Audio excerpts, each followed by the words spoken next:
Proponho-lhe uma breve viagem no tempo. Já passaram 9 anos. Foi em 2005, na altura, falávamos deste jovem.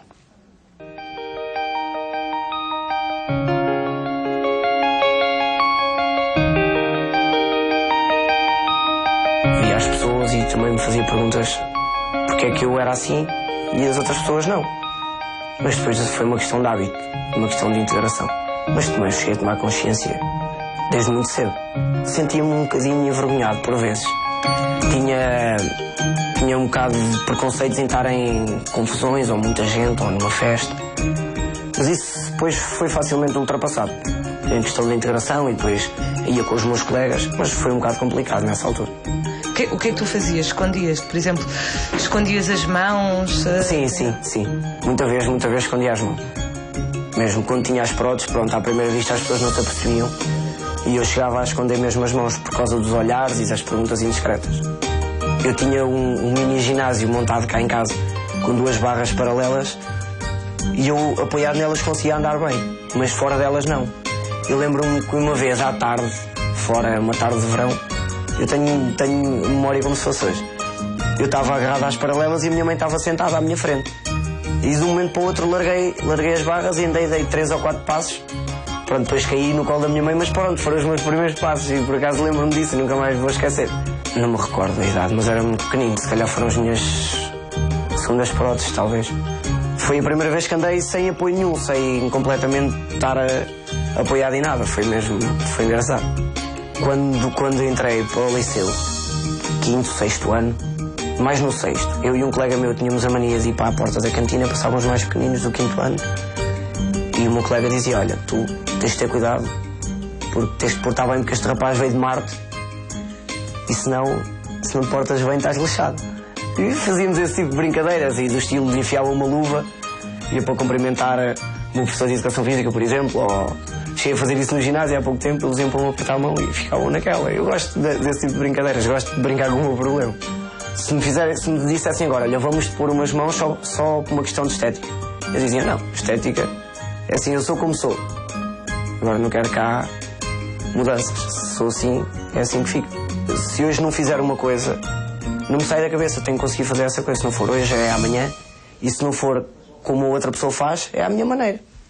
É assim que eu penso. Olha, estás na mesma, Paula. Por acaso Paula está, o tempo não seja passa por ti. Obrigado. Só não está na mesma porque celebra hoje uma semana Do Gustavo. que é o teu filho. Parabéns. Obrigado.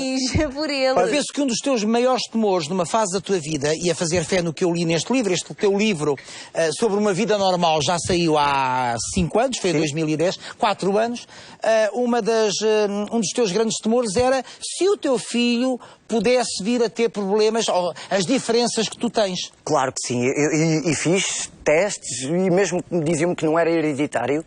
E eu tinha sempre aquele receio, tanto que protegiu ao máximo as células dele com a citotera, agora não durmo de noite a olhar para ele. E é engraçado porque eu penso que de uma, teoricamente, imperfeição, nasceu uma real perfeição, que é ele, que veio perfeitinho.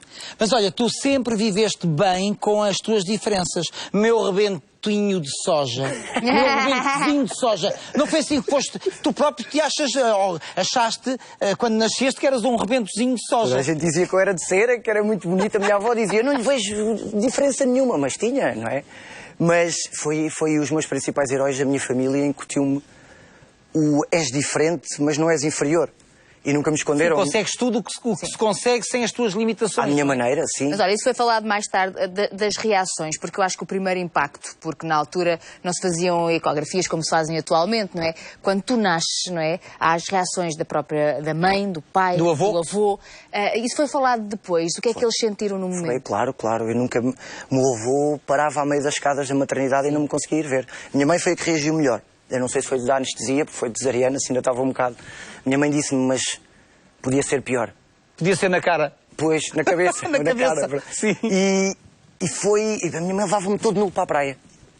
E é muito usual ainda hoje esconderem as pessoas que são diferentes. Isso trouxe-me uma autoconfiança muito grande. Mas como é que o teu avô conseguiu ultrapassar essa... O meu avô foi a primeira pessoa para que eu sorri. E acho que aí foi amor à primeira vista. Mais Mas ou menos, eu acho que este teu sorriso cativava tudo e todos, não é? Até era bonito nessa altura. Ó Paulo, tu és bonito. Tu és bonito, por fora e por dentro. Mas tu quando chegas à escola já tens força suficiente para os olhares dos miúdos? Eu usava o humor e dizia que vinha de Marte e que tinha unhas encravadas, precisamente... Era uma arma, era uma defesa, precisamente para as pessoas se sentirem bem comigo próprias e verem que podiam brincar, porque as crianças são muito cruéis, não é? E quando se goza com alguém ou sobre a diferença, ou sobre a sexualidade, ou sobre o que for... Todos nós temos as nossas reagir diferenças, bem, não é? já não tem piada voltar a gozar, então eu superava assim. E estava no meu meio, na minha vila, eram os meus amigos, era a minha redoma de vida. Aliás, julgo saber, segundo o livro, que quando tu vais da maternidade para a tua vila, para a tua aldeia, quase que se faz romagens a tua casa para ver o menino Jesus. Era o que é diferente, era diferente. Então um menino que nasce do nada, sem mãos e sem pernas, toda a gente ia ver, toda a gente.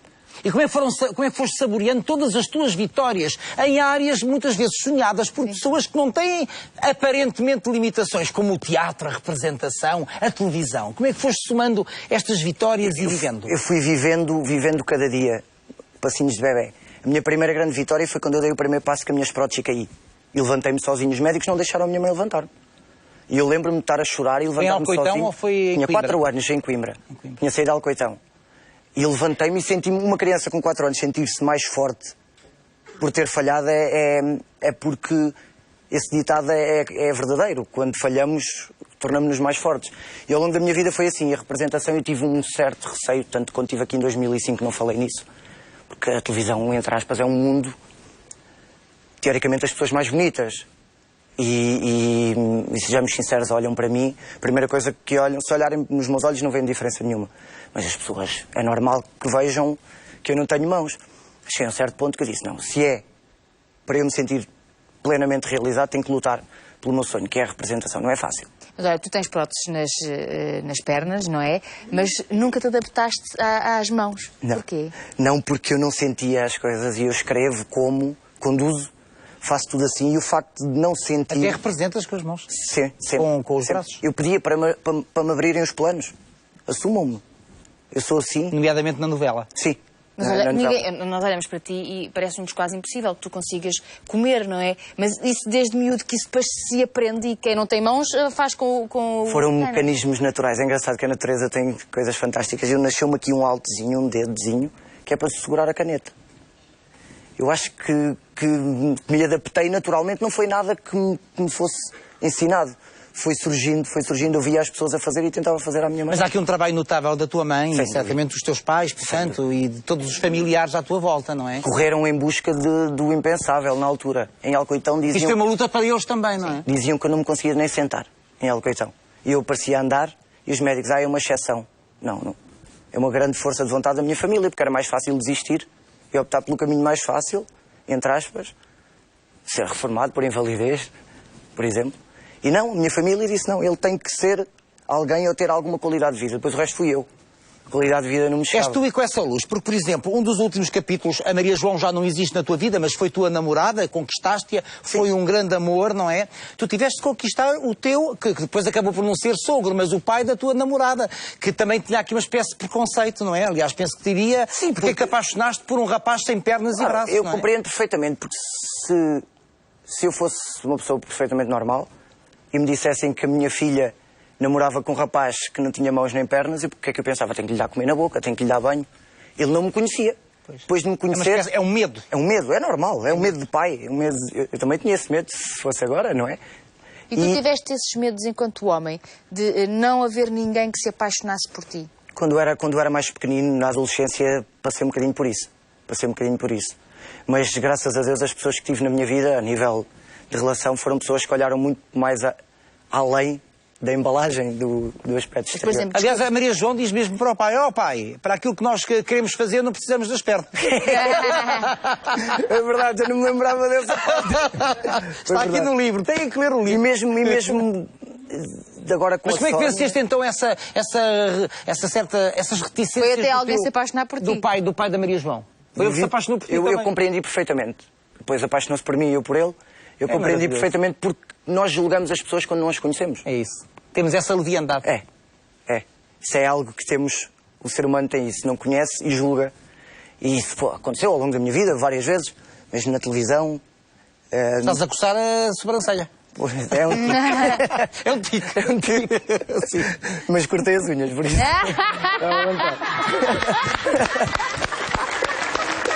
Não é maravilhoso? É maravilhoso. Não me arranho, não. Estamos a falar de quê? Entretanto, perdemos Estava na a dizer graçola. que eu tive que ir conquistando ao longo da minha vida, não só a família da Maria João agora, que está comigo, que é a mãe do meu filho, como os diretores, os produtores, os realizadores. Tive que provar ainda mais que aquilo que... Mas isso dá-me tanto gozo. Olha, vais responder às perguntas do teu filho, porque o teu filho, inevitavelmente, mais tarde... Tenho saudades dele, isso eu não o vejo desde ontem. vai fazer-te perguntas, não é? E certamente que vais-lhe passar a força que os teus pais te passaram a ti. Vou tentar. Mas olha, este livro ficou ali por 2010. Tens que fazer agora a continuação. Tens que fazer uma... Tanto que já mudou a partir daí, tanto que já aconteceu, tantas dificuldades, tantas vitórias. Porta Editora, hein? A continuação. Quais têm sido as últimas grandes vitórias da tua vida? Para além do teu filho, claro. Que Tu será consegues maior. pegar nele ao colo? Consigo. E pô-lo a arrotar e tudo.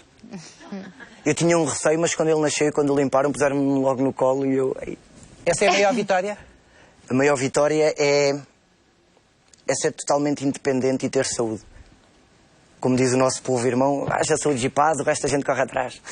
Eu se tiver saúde e paz, consigo trabalhar ou lutar para trabalhar consegues fazer tudo. E consigo o meu filho. O meu filho foi... Agora faz tudo faz sentido. E a representação continua a ser importante na tua vida? A representação é, além do meu filho, é a minha vida, é onde eu me sinto bem. Porquê é que te sentes bem a representar? É tão bom eu acordar de manhã e fazer aquilo que gosto. Nós sabemos o que é isso. E é uma superação diária.